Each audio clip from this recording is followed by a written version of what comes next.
The surest way to bomb the MMI is not realizing that there are different question types.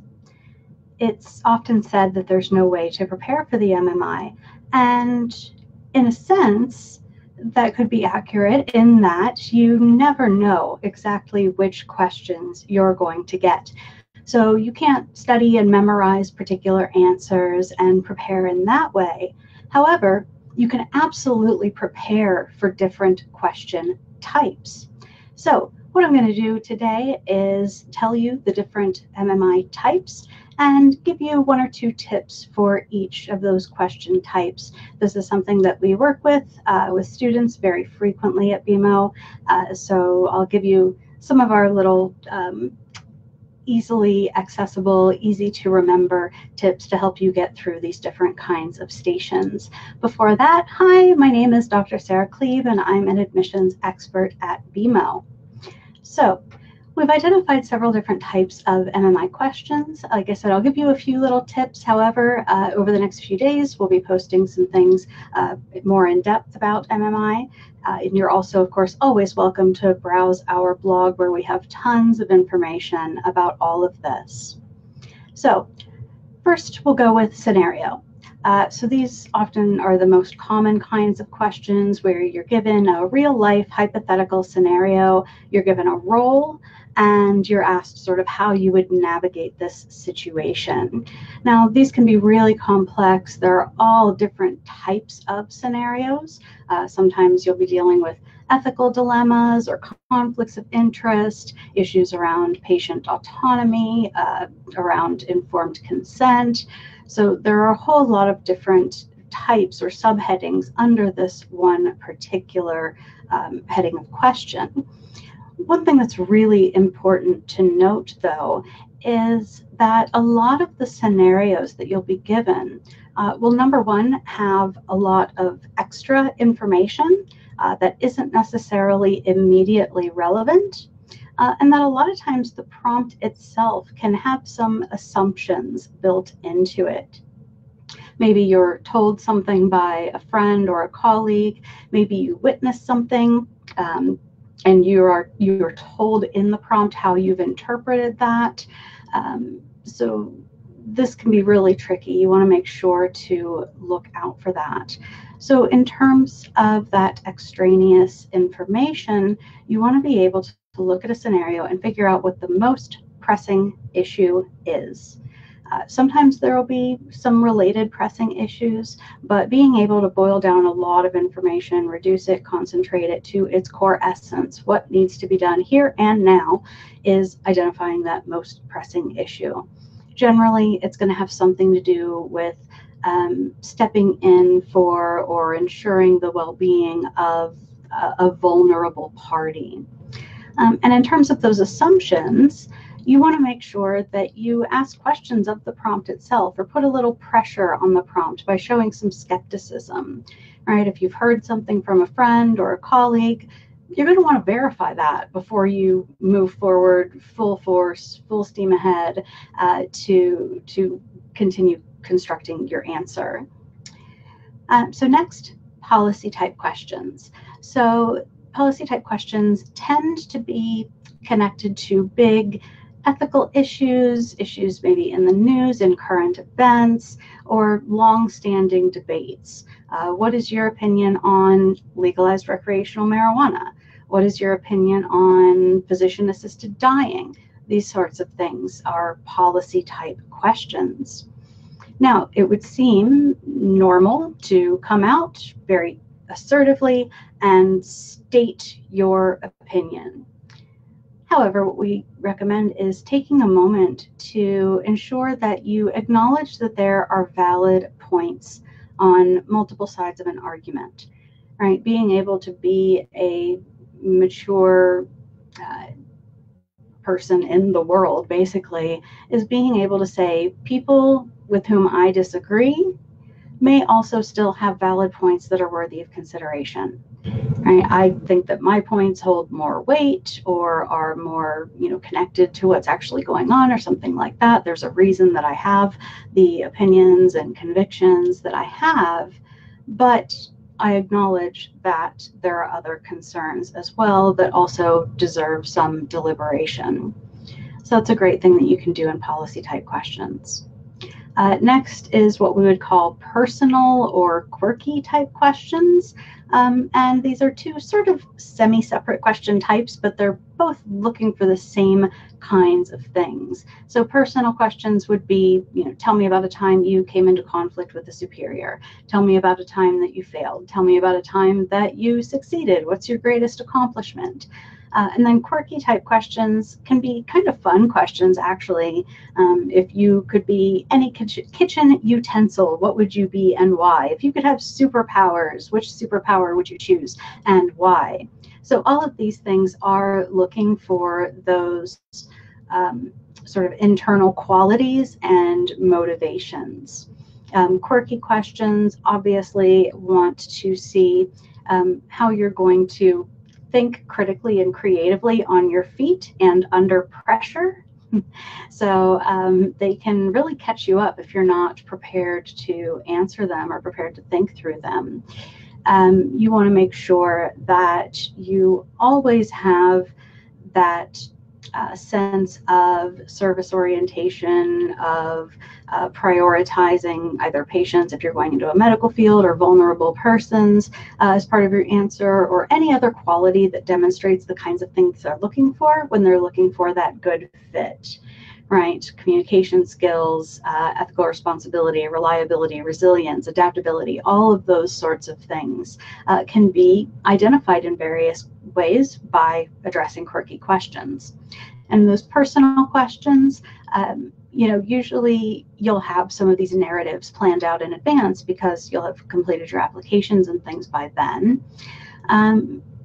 With those negative types of personal questions, the most important thing is to be honest and upfront about whatever negative situation they've asked about, but to focus mostly on the takeaways from that experience, what you have reflected on, how you've grown, what you've learned, how you have taken that experience that was maybe not ideal and allowed it to turn you into a better person. And so that's a really great way of addressing those kinds of questions.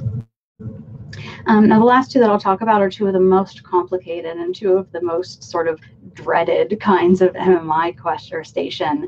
One is the collaboration, teamwork, communication type scenario or stations. This is where maybe you'll go in and you'll be asked to give a team member or a partner instructions to draw an image that you have and they've never seen, or construct an item from Legos that you have and they've never seen. This can be really tricky, and it's totally normal to think that the most important thing is that your partner creates or recreates the image or the object in question most effectively.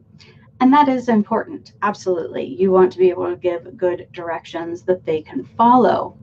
However, how you do things in a station like that is at least as important, if not more important, than what you do.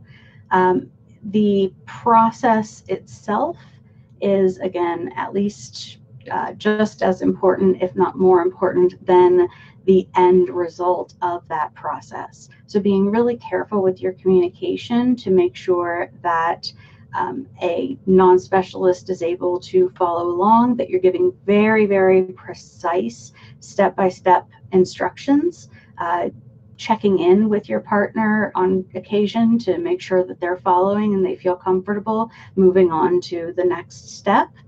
All of those things will demonstrate the kind of communicator you are and the way that you work with non-specialist others.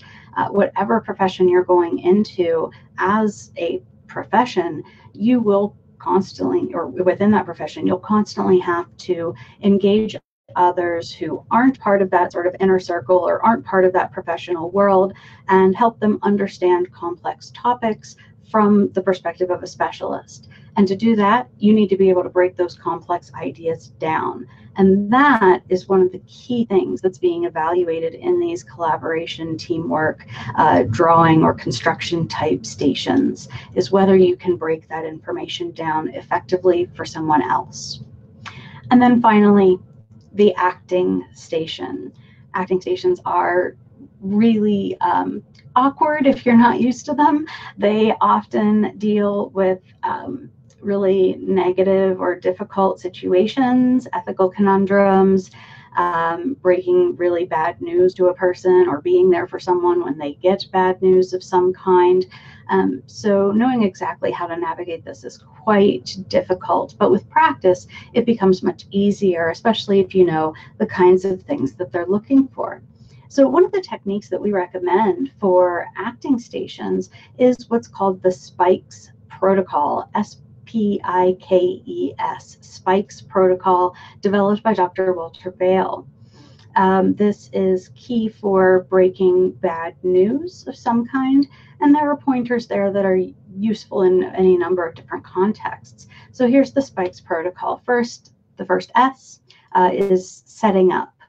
That is to say, preparing for and mentally rehearsing the exchange that you're about to have. So thinking through things like ensuring privacy, making a meaningful connection with the individual with whom you are speaking. This was largely constructed in the context of medicine and delivering bad news to a patient. So ensuring that you are speaking with compassion, empathizing, actively listening to what someone else is going through. Those are things that help you make that meaningful connection before moving forward. Next, P is for perception, understanding the other person's perspective by asking questions. So not just assuming that you know what the person is going through, but asking them questions about how they're handling a current situation, how they're processing, if they need help and what kind of help they need, right? Rather than just offering things that may not be as useful as you think they might be. Asking questions lets that person not only communicate what they actually need, but gives them a sense of power and agency in a situation where they probably feel, or could very likely feel, rather powerless. Next, I, invitation, waiting for the other person to sort of acknowledge their readiness to hear bad news. So this can be a little bit tricky. You need to feel out where that person is emotionally by sort of warming up to the issue. As soon as they come in, you don't just want to say, all right, I'm sorry to tell you, you have stage 4 cancer, or something like that. You need to discuss, previous test results, if that's relevant, things that have led up to this, and lead into the conversation about this negative issue rather than just diving right in. K is for knowledge, which is to say empowering the other person with education and information, and doing so on a level that they can easily comprehend. So again, thinking about being a specialist and communicating to a non-specialist audience, you need to make sure that there aren't any things like overly technical jargon that is only accessible to, again, that inner circle of professionals. Not everyone is going to be able to access that. So breaking that information down and giving it to the individual on the level that they can process effectively and do so in a potentially emotionally tense situation is really important here. E is for emotions, which is to say responding with empathy to emotional reactions, allowing space for those emotional reactions. You're in an acting station, time is counting down. You may feel like you need to really rush through everything to make sure you get everything in. But let me tell you, it is much better to take a little bit of time to allow that person to have their emotional response, even if it's uncomfortable, than it would be to try to rush them through something really difficult. And again, this often is discussed in the context of medicine, but it certainly doesn't have to be. right? If you're called over to your best friend's house and you were supposed to meet up and go out, and they actually just got home from meeting with a financial advisor who told them that their home is going to be foreclosed upon because of their late payments and things like that. The process wouldn't really be any different. You would be acting in a particular way because you're their friend and not a professional, but still giving them that time to process whatever emotion they're dealing with is incredibly important. And then last, the final S is for strategy and summary, which is to say, presenting some actionable options for that person to move forward in productive ways. Note you would need to sort of check in first to make sure they're ready for that step. So again, the classic is a doctor giving bad information or sad or unfortunate information to a patient.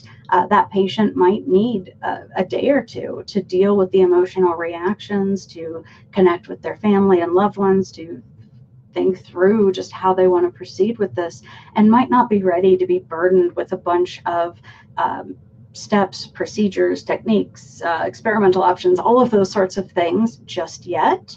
So see if they're ready to receive that kind of actionable information, and then move forward from there if they are. So those are some tips for the various kinds of MMI stations that you might encounter. Again, we have tons more information on our blog as well for even more information, tips, even more sample questions and expert answers than are found just on our website. Be sure to check out our brand new book, BeMo's Ultimate Guide to the Multiple Mini Interview, How to Increase Your MMI Score by 27% Without Memorizing Any Sample Questions, which is available on Amazon. I have put a link for this in the video description, so you should see that there.